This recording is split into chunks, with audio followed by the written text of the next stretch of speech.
ಎಲ್ಲ ಚೆನ್ನಾಗಿದ್ದೀರಾ ಅಂದ್ಕೊಂಡಿನಿ. ನಾನು ಚೆನ್ನಾಗಿದ್ದೀನಿ. ಇವತ್ತು ಬೆಂಡೆಕಾಯಿ ಪಲ್ಯ ಮಾಡೋದು ತೋರಿಸ್ತಾ ಇದ್ದೀನಿ ನೋಡಿ. ಇಲ್ಲಿ ಬೆಂಡೆಕಾಯಿ ಇದೆ ನೋಡಿ. ಬೆಂಡೆಕಾಯಿ ಒಂದು 1/4 kg ಇದೆ ಬೆಂಡೆಕಾಯಿ. ಈರುಳ್ಳಿ, ಮೆಣಸಿನ್ಕಾಯಿ, ಟೊಮೊಟೊ, ಇನ್ನೇನು ಮಾಮೂಲಿ ಎಣ್ಣೆ, ಜೀರಿಗೆ, ಸಾಸಿವೆ ಇವೆಲ್ಲ. ಫಸ್ಟ್ ಬೆಂಡೆಕಾಯಿ ಹುರ್ಕೋಬೇಕು ನೋಡಿ. ಬೆಂಡೆಕಾಯಿ ಹಾಕ್ತಾ ಇದ್ದೀನಿ. 1/4 kg ಬೆಂಡೆಕಾಯಿ ಇಟ್ಕೊಂಡಿದ್ದೀನಿ. ಇವಾಗ ಎಣ್ಣೆ ಹಾಕ್ತೀನಿ. ಇಲ್ಲ, ನೀರು ಬತ್ತಬೇಕು, ಸ್ವಲ್ಪ ನೀರು ಬತ್ತಿದ್ಮೇಲೆ ಎಣ್ಣೆ ಹಾಕ್ಬೇಕು ರೀ. ಅವಾಗ ಚೆನ್ನಾಗಿ ಸ್ವಲ್ಪ ಹಿಂಗೆಲ್ಲ ಮಾಡಿಬಿಟ್ಟು ಒಂದು 3-4 ನಿಮಿಷ ಆಮೇಲೆ ಎಣ್ಣೆ ಹಾಕಿ ಹುರಿಬೇಕು ರೀ. ಹುರ್ಕೊಂಡಾದ್ಮೇಲೆ ಒಗ್ಗರಣೆ ಹಾಕಬೇಕು ನೋಡಿ. ಇವಾಗ ಎಣ್ಣೆ ಹಾಕ್ತಾ ಇದ್ದೀನಿ. ಸ್ವಲ್ಪ ಬಾಡಿದ್ಮೇಲೆ ನೀರಿನ ಅಂಶ ಬಾಡಿದ್ಮೇಲೆ ಎಣ್ಣೆ ಹಾಕಬೇಕು.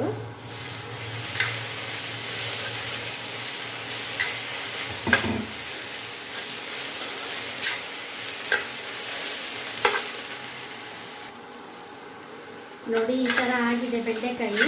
ಈ ಥರ ಹುರಿಬೇಕು. ಎಣ್ಣೆ ಹಾಕಿ ಈ ಟೈಪ್ ಹುರಿಬೇಕು. ನೋಡ್ಕೊಳ್ಳಿ, ಲೋಳೆ ಆಗಲ್ಲ. ಹಸಿ ಇದ್ದರೆ ಲೋಳೆ ಆಗಿಬಿಡುತ್ತೆ.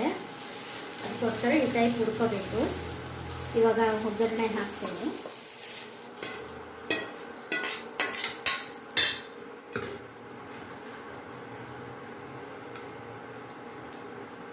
ಇದ್ರೆ ಎಣ್ಣೆ ಹಾಕಿ ಹುರಿದಿರ್ತೀವಲ್ಲ, ಒಗ್ಗರಣೆಗೆ ಸ್ವಲ್ಪ ಎಣ್ಣೆ ಹಾಕಿದರೆ ಸಾಕು.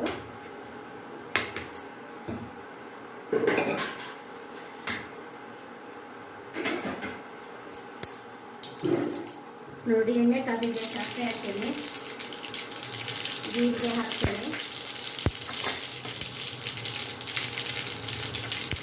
ಈರುಳ್ಳಿ ಹಾಕ್ತೀನಿ.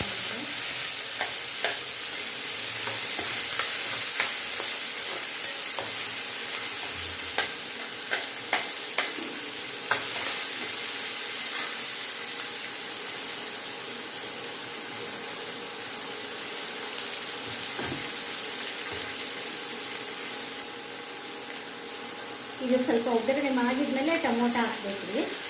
2 ನಿಮಿಷ ಮಾಡಬೇಕು. ಇದು ಮಾಡಿದ್ಮೇಲೆ ಟೊಮೊಟೊ ಹಾಕಬೇಕು